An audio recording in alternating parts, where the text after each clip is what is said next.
Good afternoon, good evening, everybody. Welcome to the Rugby Canada webinar series presented by DHL. My name is Jackie Titley. I'm the Manager of Training and Education with Rugby Canada, and I'm joined tonight or this afternoon, depending on where you are in our wonderful country, by LeeAnn Napiorkowski. She's here with us to talk about inclusive rugby, rugby for everyone. Very excited to have LeeAnn with us tonight. Before we go ahead and get started with this presentation, I will remind everyone who is online that all of the previous Rugby Canada webinars can be found on our Rugby Canada YouTube channel. Those have all been uploaded for you to check out. So if you missed any, feel free to log on and check those out. We've had some great presenters so far. And throughout this presentation tonight, there is a question tab on your dashboard where you can type in your questions. Anglais ou en français, posez vos questions, and we will do our best to answer as many of them as possible. I'll let LeeAnn present and get through some of her material, and then we'll have a good Q&A period at the end of the session. So, let me please introduce LeeAnn Napiorkowski. LeeAnn is coming to us from Ottawa. She is the one of the coaches with the Lanark Highlanders Rugby Club. She coaches in high school. She coaches club, as I've already mentioned. She coaches the Carleton University men's program. She's coaching all over the place. But most importantly, and what we're talking about here tonight, is her role with Inclusive Rugby as the founder of Mixed Ability Rugby Ottawa. So very excited. Thanks for being here with us tonight, and off to you, Nappy. All right, thank you. Before we get started, just beg your apologies in advance for my inexperience with webinars, but I'll share my information. I'm very excited to be here with everybody tonight. So as Jackie said, I started a program here in Ottawa called, we're now called Tri-Can. In the past, we've been called Rugby Can and Ottawa Mixed Abilities Rugby, and still in the process of streamlining our name.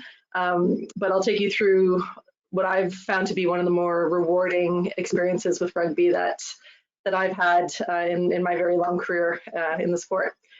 So a lot of people, when we started the rugby program here for athletes with disabilities, were really confused and really thought that I was a little bit bananas to try rugby, a sport that's considered to be somewhat dangerous, with a group that can be vulnerable.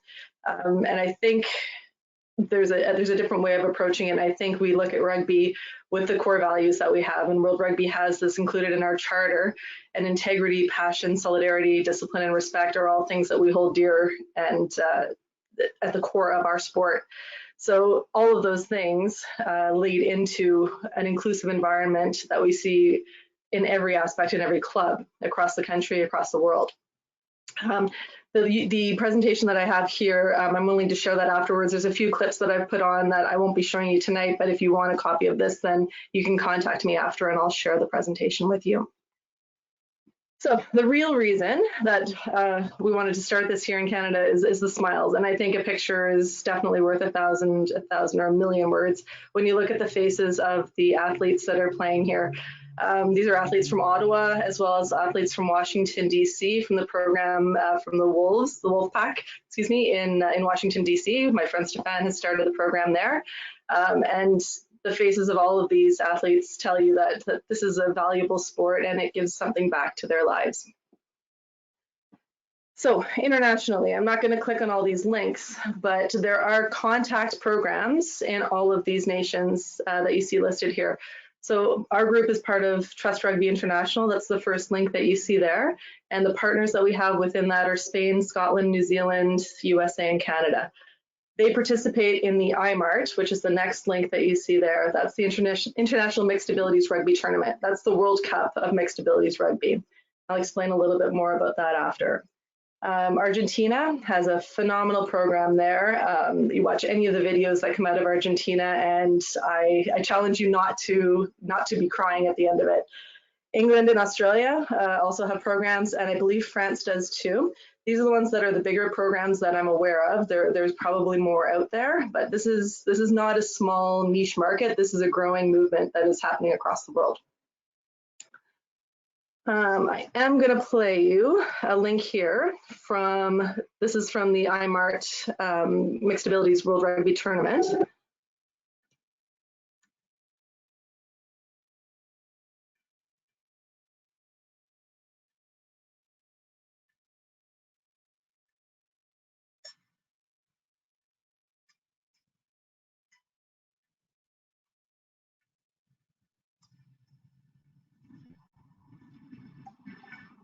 Our sound doesn't seem to be coming through here, Nappy, but I do think we can continue a little bit and see some of the images. I think they're just as powerful. But okay, it's just music that's playing right now.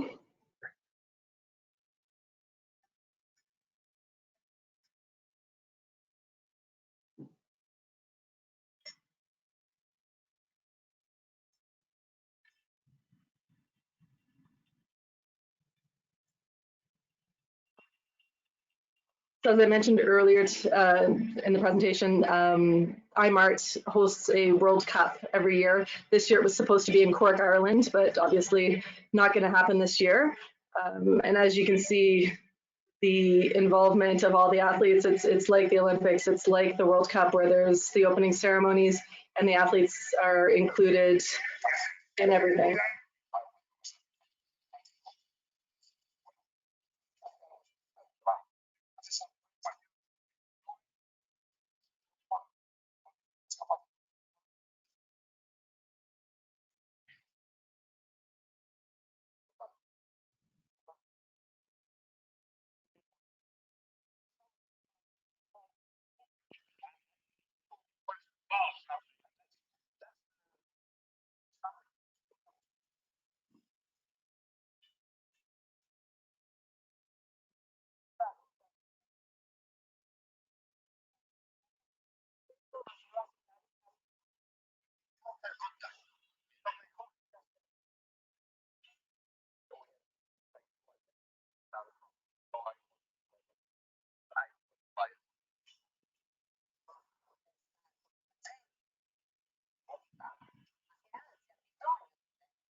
Okay, so Nappy, that was fantastic.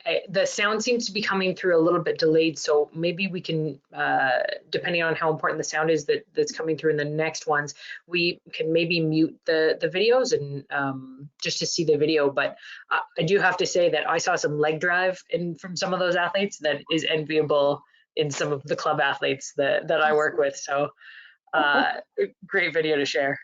sure, thank you. So the pictures that you're seeing in front of you here are from the tri groups. So this is from Spain and from Scotland. Mixed abilities rugby is a mixture of athletes with disability and athletes who don't have disabilities. So I'll go into a little more detail about the idea of vulnerability, not disability, in a couple seconds. But again, for me, pictures and video speaks 1,000 words. So you'll hear the true terms unified and mixed ability thrown back and forth.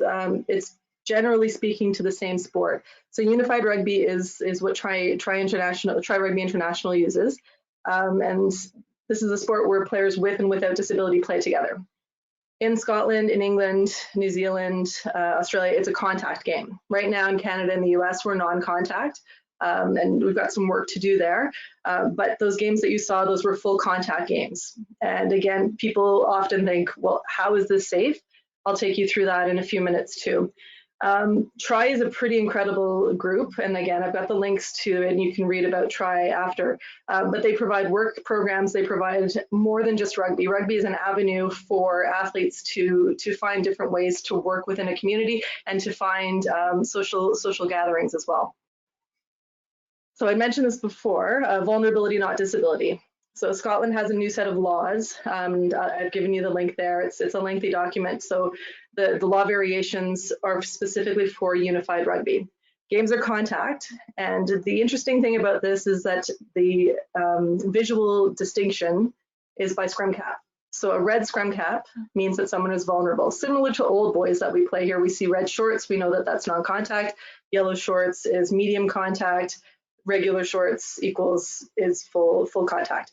So a red contact person would be someone that has no contact or resistance. This doesn't necessarily limit itself just to someone with a disability. This could be someone coming back from a knee replacement. This could be someone that has a bad shoulder. Not having an intellectual or physical disability, but having some sort of injury can bring them back into the game. So yellow is a hug tackle. This is someone that might have a limited experience or has some sort of recurring injury that might be coming back as well. The cool thing about this is I think this is way more inclusive for us bringing people back to the sport who may have left it. So we have people with too many concussions, we have too many shoulder injuries, but this is a game where you can still play in that contact manner and be part of a contact game, but adapt to the needs that you have. So Canada and the USA. I'm really proud to say that we were the first program in North America that I'm aware of, starting here in Ottawa. And Stefan down in Washington, I believe, is the first program starting in the USA. We're both non-contact programs right now, and we work with Try groups to try and help us grow this game and grow into something bigger than we are right now. So the way we started, it came from a small start. So the Women's World Cup in 2017, I was flipping through Twitter one day and saw that there was a workshop being held for athletes with intellectual disabilities. And the women from the teams that were competing at the World Cup were hosting this clinic.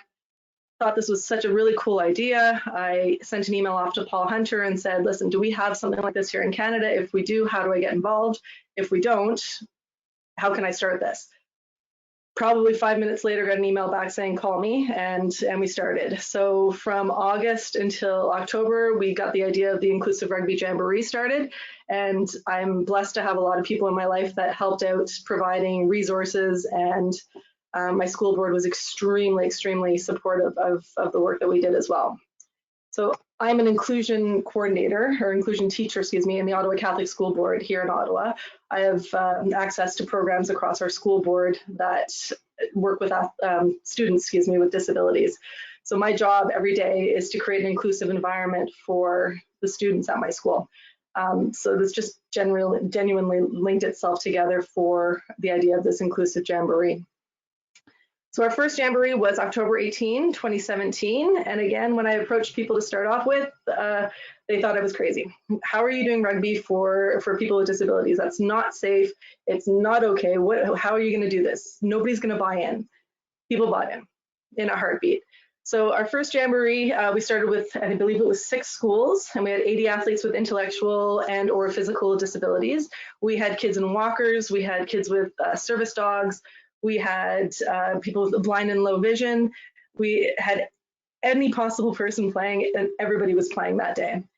The term enabler, this may come off as a negative word, and I know a lot of people, when they hear that word at first, think of enabling as being a negative connotation. An enabler is simply the person that helps others to access the game of rugby. So we had 8 enablers from every club in Ottawa, the universities, as well as the high school. Our community truly came together to host this event. And our gracious hosts were Carleton University, where I get to say that I'm the proud coach of the men's program there. They've been so helpful with this as well. So I don't know, I'm not going to show this video because there is a lot. Actually, we'll show it and we'll see what happens on this. I'll turn the volume off. It'll be a little bit boring during the interview portions, but again, seeing how this video or how this day went, I think is important. Sound off.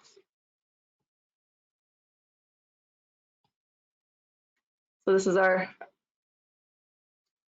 first Jamboree back in October of 2017.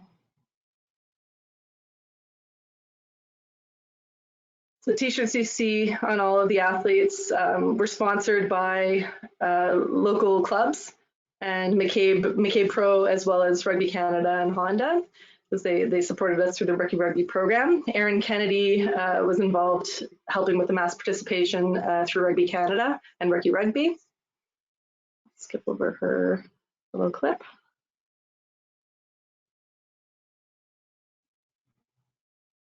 We started off the day with a bunch of relays. Then we moved on to stations where athletes interacted with university students and high school students who had rugby experience. Stu McReynolds came up from the Abilities Center. Let's get through that as well. Al Sharon was there, and Al, I think, had a lot of fun with our athletes.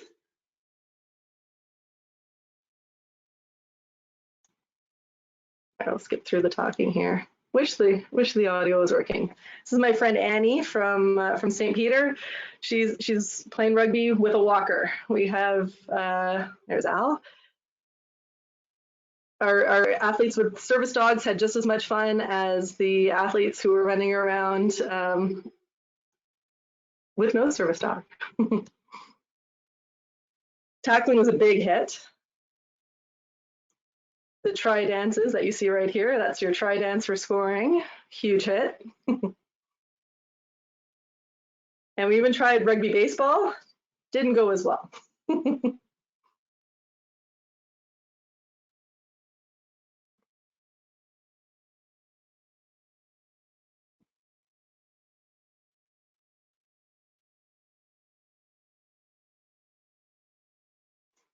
Just the faces of the kids at the end of the day.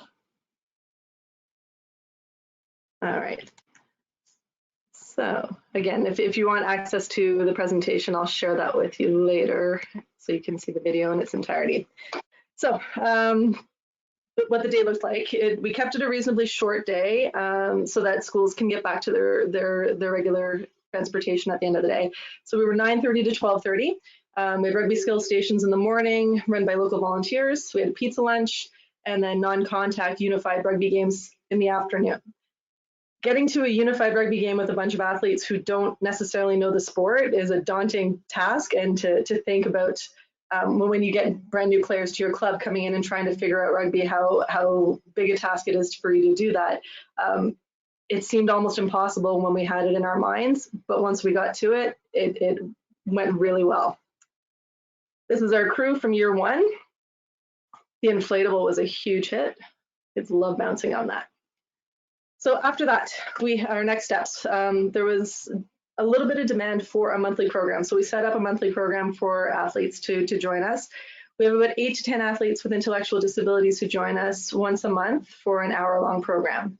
And we developed partnerships with our university and our colleges. So Algonquin College, Ottawa U, and Carleton U all send players to come be enablers within our program. The coolest part about all of that is you have athletes come in from a high performance program who have a very different notion of the game. They're going through something that is high tempo, very competitive, and they come to our program thinking, okay, I'm just coming here to volunteer. And the transformation that you see in these athletes by the end of the program, they're thanking us for allowing us to volunteer. It changes their perspective on rugby, and it changes the way that they view growing the game. And I think that's a really important part of this. It makes a huge difference in the lives, not only of the athletes with disability, but within the enablers as well.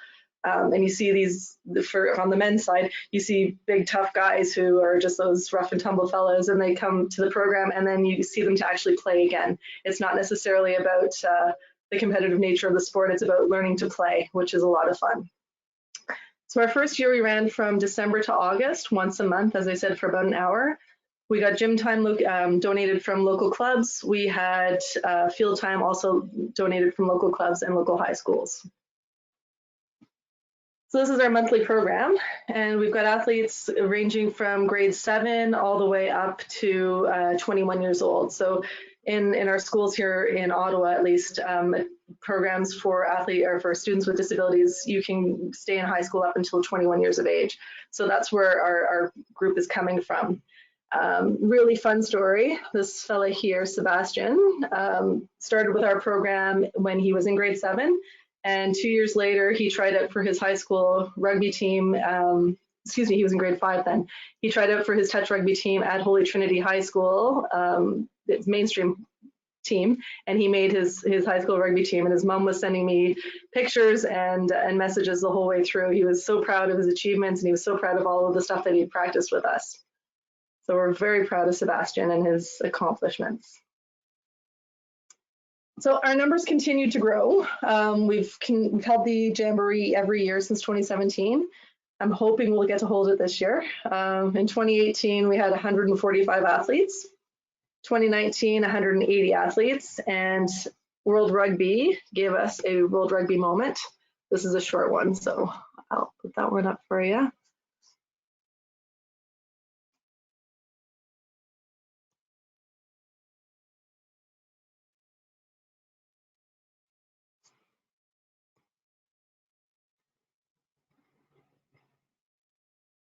We get creative with the equipment that we use. Honestly, anything, I just go into the equipment room at our high school, and anything that looks like it would be cool and fun, we try to incorporate rugby skills into it.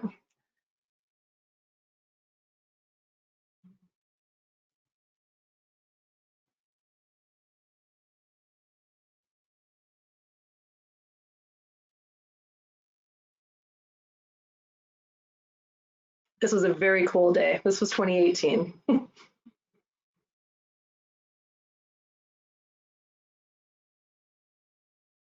Tackling pads aren't just for tackling.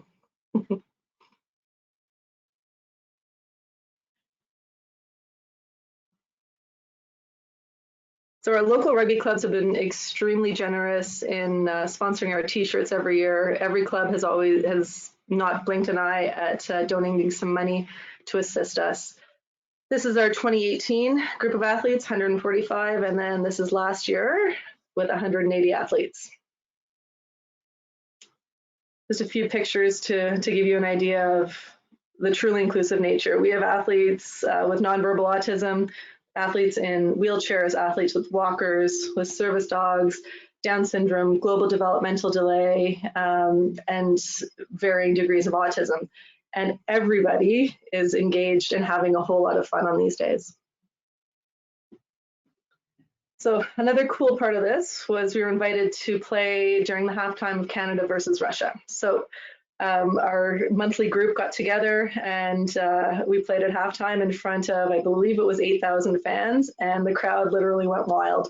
So we had kids scoring tries. Matthew went all the way through. He had a Forrest Gump moment and went all the way through 2 end zones, but the crowd still cheered him on, and he had a blast. And you can see on his face that he was ready to score his tries, and he had a wonderful time. So lots of good coming out of our program. New rugby athletes are being created, and I think this is something that we're missing sometimes in Canada, is the idea of the grassroots programming. This truly is rugby growth at the grassroots level. These are brand new athletes who don't know the sport. These are parents who don't know the sport, and they're coming into our sport brand new.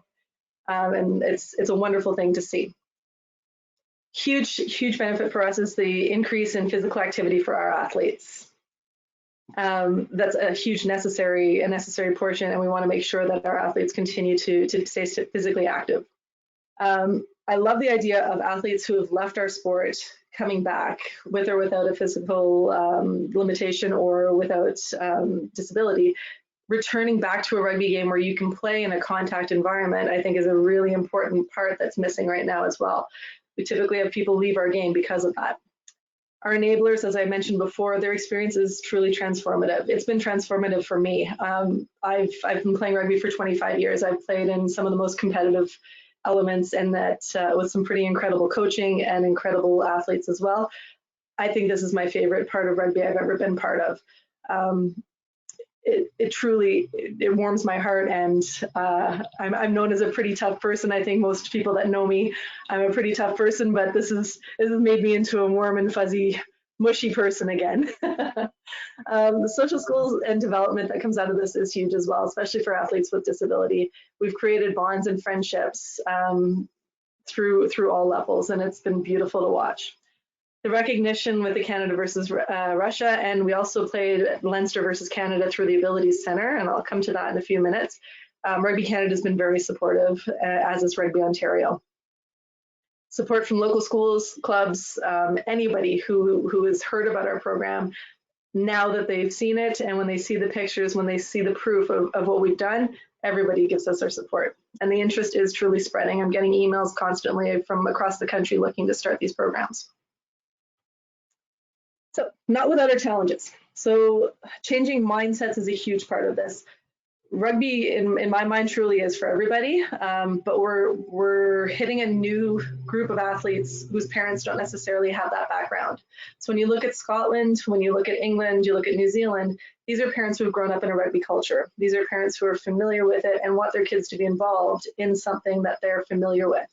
We're facing the challenge that rugby's not a primary sport for a lot of parents of children with special needs. So we have to change that mindset.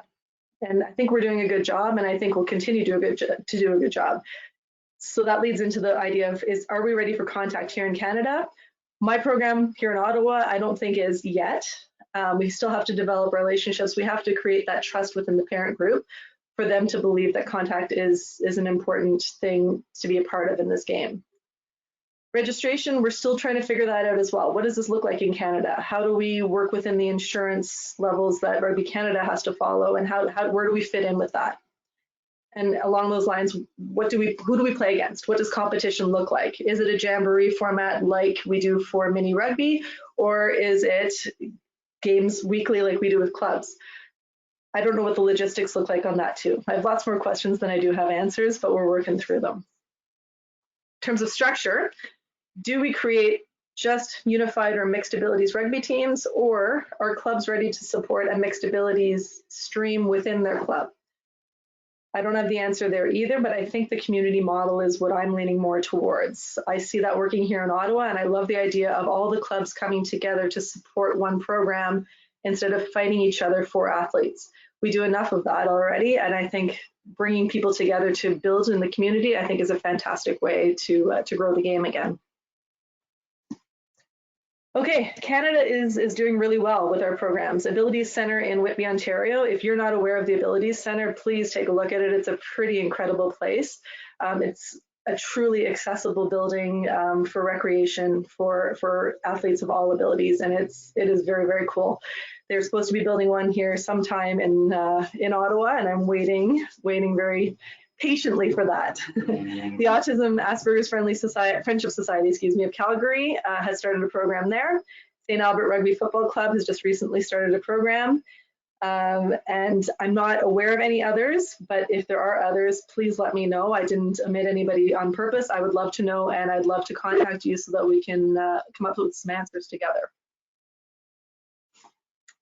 So the Ability Centre this summer had a really cool opportunity for athletes to play at the halftime of the Leinster versus Canada game. So we got to play at halftime on the field, and you can see Al Sharon in the background. He was there cheering us on. We had Ryan Jones from Rugby Canada or Rugby Ontario refereeing the game, and everybody walked away having a blast that day too. So what's next? We are going to continue to work with our international relationships through Tri-Group. We work with other sports programs. I'm trying to connect in with our hockey programs here, our special needs hockey programs. There's Asperger's Awesome is what they're an Asperger's Awesome sports group here in Ottawa, just to try and spread the word and try and maybe share some athletes and do some development together. The relationships with our universities and our colleges are just absolutely essential, and that I think it has a benefit for both sides. I think the volunteering aspect is huge for those university athletes, and as I said, the relationship that changes with the athletes and their idea of the sport is a really important one. I want to be in touch with more programs across the country if possible, and want to be able to find some stakeholders and help them start programs in their area too. hopefully we'll get that 2020 Inclusive Rugby Jamboree, and maybe there's a plan in the works to try and get us at one of the International Mixed Abilities Rugby tournaments to put a Canadian side in. That would be an amazing goal to be reaching towards as well. Coaching certification is another thing that I have a vested interest in as well. I'm a coach educator, and I'd love to see ways that we can include modules about mixed ability sport or unified rugby sport in our coaching conferences as well. And as always, I'm going to be constantly spreading that word that rugby is for everybody.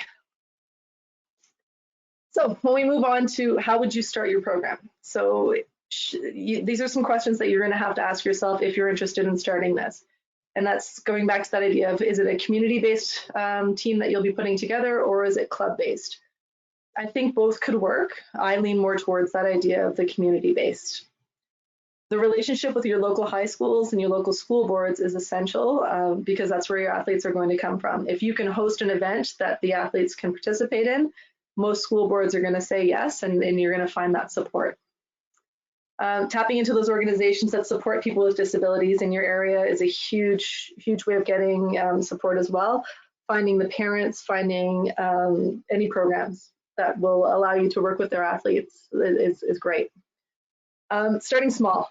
We're not big yet. We're only 8 to 10 athletes with disability and probably about 8 to 10 enablers at most of our sessions. So a group of 20, it's small.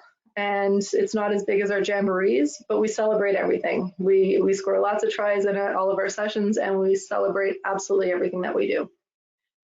And I'm here to help. I want to help any way that I can. If I had unlimited resources, I would fly out anywhere in the country to see you. But I'm a phone call, I'm an email away if you want to bounce any ideas off of me. And that's what I got. So. Anything from you, Jackie, for questions? Lots coming in, and, okay. And wow, this was great. This was incredible. I have to say, I'm glad that I wasn't on camera for the whole thing, because I definitely was wiping away a couple tears. I have always actually been known as a big softie, so this is pretty on par for me, sobbing my way through this webinar. But thank you for that, Nappy. That was great. We do have a few questions that have come through. So what I will do is actually, folks, before we take the slides down, Nappy's been good enough to share her contact information on that slide. So we'll leave it up for a couple minutes. You can jot down that contact information, and then maybe we'll keep the slides up, take them down, whatever you feel comfortable with. Yeah, I'd love to see your faces again, so I'll take the slides down in a couple. So one of the first questions to come through was really about that link to the schools, and I guess it's how vital has that been for you to have that link with the high schools in the area. Like, is it, I guess, yeah, the question is how vital was it to have that link with the high schools? I think it's essential to have a relationship. I don't think me being in the school was the only reason that we were able to start this, but it definitely helped. As you all know, with junior rugby, if we have coaches that are in the high schools, it's a lot easier to make that transition to club rugby because that relationship is fostered. So I think a couple steps that can be useful is to go through the high school rugby coaches if you have a link there. Talking to any special education teachers. Ottawa Catholic Board has what we call inclusion teachers. So our job, my job, is to be an inclusive educator to help kids get included within the school or be included in the school. So I would be reaching out to any, if a soccer team came up and approached me, I'd be dying to go and do some soccer or lacrosse or anything. So I think approaching special education teachers, approaching principals, presenting a safe and well thought out idea, generally you won't get a no from schools. Okay, wonderful. We did have a couple other questions come in about getting involved, and you answered a lot of those questions. So that's exciting that people are excited about starting their own programs. I would agree with your point about it being community based over club based. I feel any opportunity where we can bring resources together, bring our clubs together, work collaboratively. Those are opportunities not to be missed, right? We are a community, so let's support each other. If programs get big enough, then as Mel said, all of our clubs started probably with 1 or 2 clubs in a city, and as they got too big, then we expand. That's a great problem to have later. Absolutely. Absolutely. So one of the questions that we have here is around your recommendation to have community programs, and would it also work potentially if clubs started their own programs and then came together for jamborees, similar to maybe our minis festivals or our minors festivals that we have? I think so. And my hope would be to, I work with Lanark Highlanders now, and they're outside the city of Ottawa. So I'd like to see a program started there. That's going to be next on my list. And then if Kingston can start a program, that gives us 3 teams within an area that could come together. So it doesn't necessarily have to be clubs to promote the jamboree idea. It could be by area. We could come down and meet halfway, maybe in Belleville, and have the Ability Center come up to Belleville. Heck, Washington can come up to join us as well, and we could have a really fun day, a fun weekend, in order to facilitate that through community-based stuff. I love it. And let's say if we're talking about clubs who maybe maybe they've received requests from athletes with a disability who are interested, but maybe they don't have enough athletes to put together a program. Maybe what would be some of your recommendations of ways that we could adapt our club programs to be more inclusive and to help those athletes participate in some of the programs that we're already running? I think so. Autism is such autism is becoming to the forefront of education. It's becoming, our numbers of students with autism are growing. So you likely already have athletes with autism in your programs. I know in programs that I've worked with, there were athletes, and because of the nature of my job, I was able to recognize that, but not everyone does. So doing some research on various disabilities and being able to understand where you need to adapt the way that you approach things, I think is a huge part of it as a coach. Everybody benefits from adapted coaching. You're not one skill for everybody when you're running a session for any athlete. So understanding that you're going to have to change the way that you do things for all of your athletes is good practice for everybody. Absolutely. I agree completely. We tend to think that, just because maybe athletes have a disability, that we'll be coaching them a different way entirely than how maybe we would coach our mainstream athletes, and it's simply not the case. All athletes require adaptation, whether it's for level of skill or fitness level, or where they're at in their training or their progression. So I agree completely. There's so much right now that we need breaks sometimes. Absolutely. Yeah, 100%. And you also mentioned about the different equipment and the use of equipment that you would use. Where do you get some of your ideas for the adaptations in equipment and different activities that you do with the athletes? Because it did look quite creative. I saw one, quite a large scale rugby ball in a few of the pictures. So yeah, any sources where folks can look for ideas and adaptations? Yeah, Omnikin is a very cool organization. That's the big inflatable ball. They have kin balls. They're the company that came up with kin ball. So they've got soccer balls. That's actually a football, but I think it's a rugby ball. And they've got a whole bunch of different other items like that that you can get. I got that at Canadian Tire. One of my friends sent me a text and said it's at Canadian Tire. I ran over and bought 5. So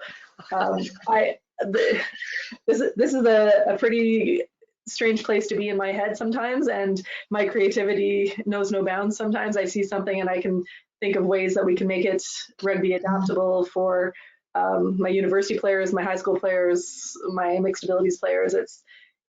Everything can be used for anything, and you can adapt anything that you have. Hula hoops can do the same thing as those big tackle bags that I had. You can adapt anything to really suit your needs. If anybody has questions about where to get some of that equipment, I can share that with you for sure. But most of the high school phys ed locker rooms have some really cool stuff in it. You just gotta let your imagination go wild. Absolutely. I think, buried in the backs of some of those gym storage rooms are, like the old scarves that you learn how to juggle with, those kinds of things. Rubber chickens are cool. You could play rugby with rubber chickens. That would be awesome. Absolutely. I definitely worked with a coach who carried a rubber chicken in his kit bag. So, yeah, it definitely occurs. We've got a few more questions coming in around some of the support or financial support for running these programs that you might be aware of. So asking maybe where some of that financial support could come from, maybe if you did access any, or if you maybe if you see some of that support maybe coming from different sources, if you would like to see it coming from different sources in the future. Yes, I would love to see it. Right now, I can run things on a $0 budget. We get a lot of donations, which is fantastic. So most of our stuff has been run by donations from the club, from the university. Our field time is all donated. Our athletes don't pay anything as it stands right now. So that's been huge in getting people to buy in and getting parents to buy in when there's no cost. That's really easy. So if there was a higher cost associated with it, if we had to pay the fees of $250, I don't know that parents would buy in right off the bat. I haven't accessed any government funding. I haven't done that stuff yet. The next step for me is to try and get into more of an administrative role, and I need some more help with that. So I've got some great volunteers within our organization who are going to sit down and try and help us access some more of that funding, because it is out there. It's such a small organization right now that it's going to take us a little bit of time to work through how to access that.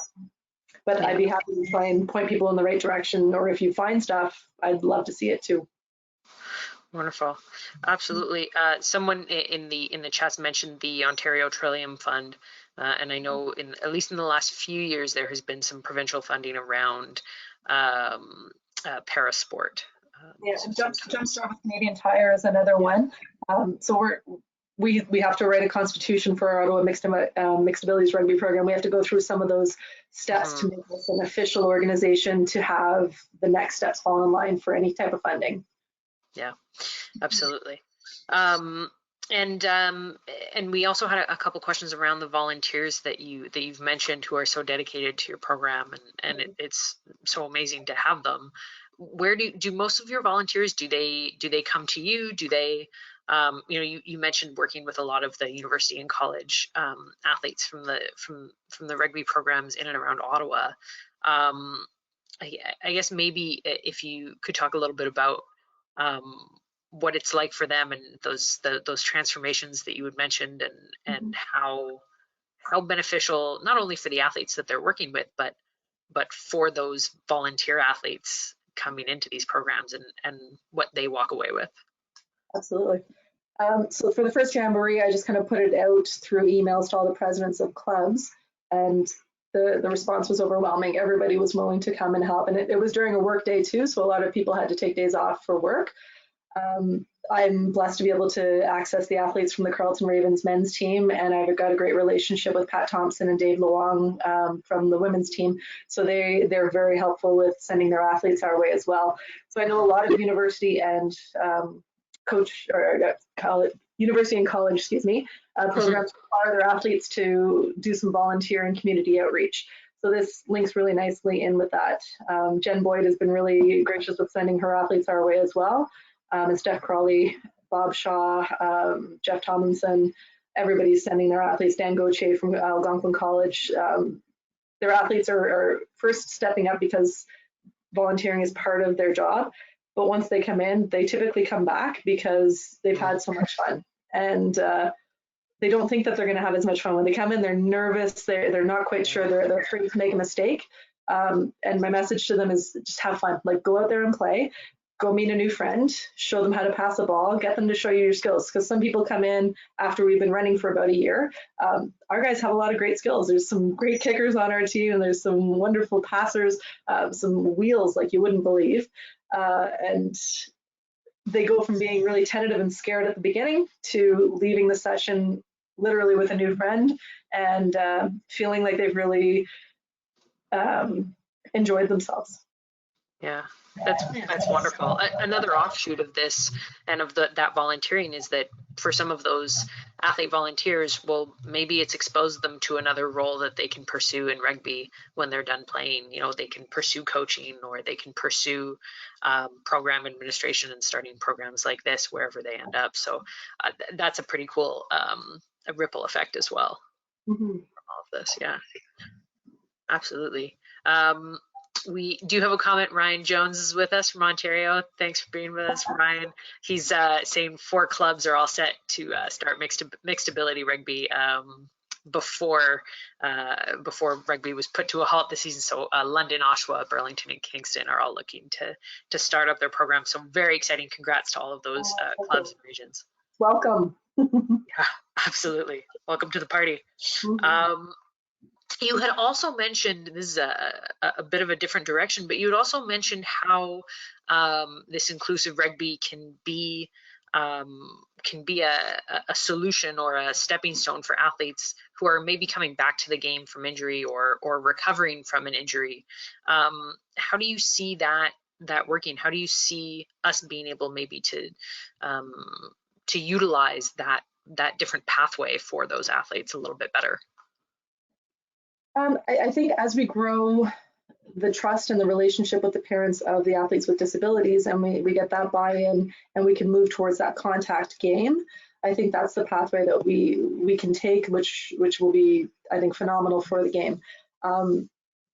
Instead of just having that refereeing pathway or coaching pathway, which are both very important, I think having that return to play ability in the contact game. Touch isn't for everyone. I will never be a touch player. I will never be a sevens player. God love you. I can't do it. I have a lot of friends that absolutely will not play touch with me. It's very sad. But I could play in the mixed abilities game in a contact fashion, which makes me really excited for when this body doesn't hold out for playing traditional contact anymore. So I've got a lot of friends who have either neck injuries or their knee or something that they can't necessarily keep up with the contact, but want to play in a contact game. I think that's fantastic. And there's the mindset that changes within a mixed abilities game. You have to have the right athletes. You can't have the meathead that wants to go and rake people. It has to be the people that are the right ones playing our game and have the right motivations. But I think it's a wonderful pathway that once we get to that spot where we have that relationship that parents trust us enough to move into that contact phase, I think that's really cool. Absolutely. Absolutely. We have a request if you could put your email, that slide back up with your email. We've got a couple folks who are looking to get in touch. Yeah, for sure. Thank you. There we go. We don't have a web page yet. Again, that's another thing that's on my list of to-dos, but our Instagram page, Facebook, as well as Twitter, I keep everything updated there. And yeah, as I said, I'll share anybody that takes my email address, I'll share the slides with you and any information I can help you with as well. Wonderful, wonderful. Well, I liked your comment about an additional coaching resource or training or certification for those who are interested in either just increasing their coaching knowledge or specifically working with athletes with a disability. I think that's a gap for us, and we've had some conversations recently about our rugby pathway in Canada and what that looks like, and how we can make it more inclusive and add all of the different types of rugby that we can play in Canada, like inclusive rugby or flag rugby or touch rugby or old boys rugby, or a lot of these community games that we don't necessarily automatically think of when we think of a pathway, but really they're all opportunities. They're all playing opportunities to keep people in the game. So the elite level is very important, and it's essential in our provinces as well as our nation, but the bigger group is a very important part to focus on, and getting people to play who haven't played before or who've never even heard of our sport. And I think this is a great way to do that. Yeah, absolutely. Thanks so much, Nappy, for coming on board with us tonight and sharing your journey and the journey of Ottawa Mixed Ability Rugby. It was very cool to see some of those videos. So I appreciate you taking the time. No problem. Thank you. You're very welcome. Thank you. So, folks, thanks for being on board with us tonight. Our next webinar is next Thursday evening, 6 p.m. Eastern, 3 p.m. Pacific, and we will have Henry Paul with us talking about the principles of attack. So looking forward to the X's and O's in that session. Join us next week, next Thursday. Thanks again, everyone, for being here with the Rugby Canada webinar series hosted by DHL. Wonderful to have you all with us. Thank you for your questions, your engagement, and one more big thank you. Thanks a lot, Nappy, for presenting tonight. Thank you. Cheers. Have a great evening, everybody.